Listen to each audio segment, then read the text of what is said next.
actually get a little squeaking noise right here.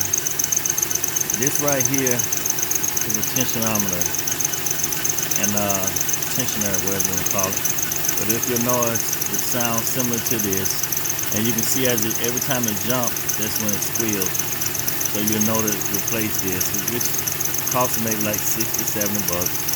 Especially if you're a DIY person like me that don't want to pay a dealership a lot of money, you can kind of familiarize yourself with this sound. So whenever you hear this, especially you got a 2000 Honda Accord EX V6 like this one, then you'll know exactly that's what it is.